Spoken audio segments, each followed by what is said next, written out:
안녕하세요. 아나운서 선채영. 최세영입니다. 여러분은 작년 이맘때 강릉 상황 기억하시나요? 아마 많은 분들이 기억하고 계실 것 같습니다. 비가 오지 않는 날이 길어지면서 강릉 지역에 가뭄이 심각했던 시기가 있었는데요.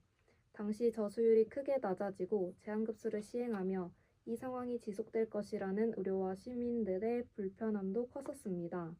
그래서 오늘은 작년 강릉 가뭄 상황을 다시 돌아보고 현재는 어떤 변화가 있는지 함께 이야기 나눠보려 합니다. 작년 강릉은 예년보다 강수량이 적은 날이 이어지면서 가뭄 문제가 크게 나타났는데요. 특히 봄철과 초여름 사이 비가 충분히 내리지 않으면서 농업 용수 부족 문제가 계속 제기됐습니다.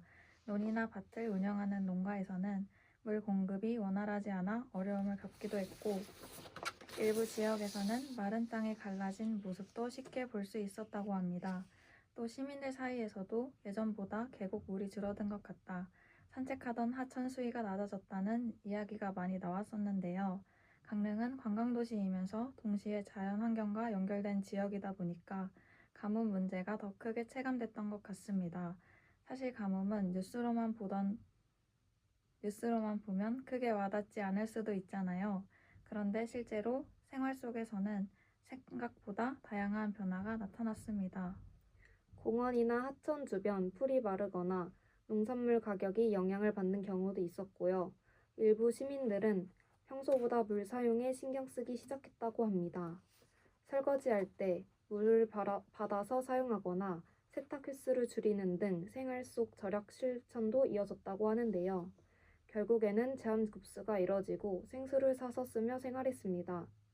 평소에는 당연하게 사용하던 물이 부족해질 수 있다는 걸 체감했던 시기였던 것 같습니다. 그렇다면 올해는 상황이 좀 나아졌을까요?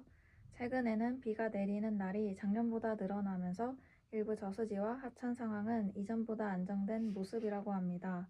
하지만 전문가들은 여전히 안심할 단계는 아니라는 이야기도 하고 있는데요. 기후변화 영향으로 특정 시기에 비가 한꺼번에 집중되거나 반대로 오랫동안 비가 오지 않는 현상이 반복될 가능성이 있기 때문입니다. 즉, 단순히 올해 비가 조금 더 왔다고 해서 가뭄 문제가 완전히 해결됐다고 보기는 어렵다는 거죠. 특히 강원 지역은 계절에 따라 강수량 차이가 크기 때문에 꾸준한 관리와 대비가 중요하다고 합니다. 요즘은 이상기후라는 말도 정말 자주 듣게 되는 것 같습니다. 예전에는 여름이면 비가 일정하게 온다는 인식이 있었는데 최근에는 폭우가 갑자기 내리거나 반대로 비가 거의 오지 않는 경우도 많아졌습니다.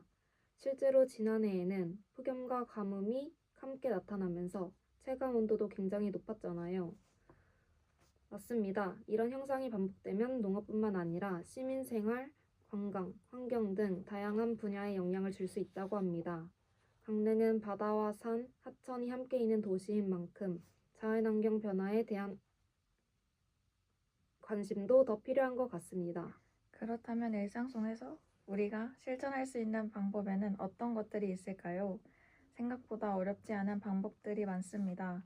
양치할 때 물을 계속 틀어놓지 않기, 샤워 시간을 줄이기, 세탁은 모아서 하기 같은 작은 습관들도 도움이 된다고 합니다.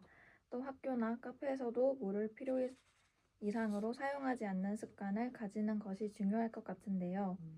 사소해 보이지만 많은 사람이 함께 실천하면 큰 변화로 이어질 수 있다고 합니다. 작년 가뭄은 단순히 한 해의 날씨 문제가 아니라 앞으로 우리가 계속 관심 가져야 할 환경 문제라는 생각이 들었습니다. 맞습니다. 특히 지역 주민들과 관광객 모두가 물 사용에 대한 인식을 조금씩 바꿔가는 것도 중요할 것 같은데요. 강릉은 자연 환경이 아름다운 도시인 만큼 그 환경을 유지하기 위한 노력도 함께 필요하지 않을까 싶습니다. 오늘은 작년 강릉 가뭄 상황과 현재 변화, 그리고 우리가 실천할 수 있는 물 절약 방법까지 함께 이야기해봤습니다. 당연하게 느껴졌던 물의 소중함을 다시 생각해보는 시간이 되었으면 좋겠습니다. 올해는 무탈하게 넘어갔으면 합니다. 경청해주신 여러분 감사합니다. 지금까지 최세영, 손채영이었습니다.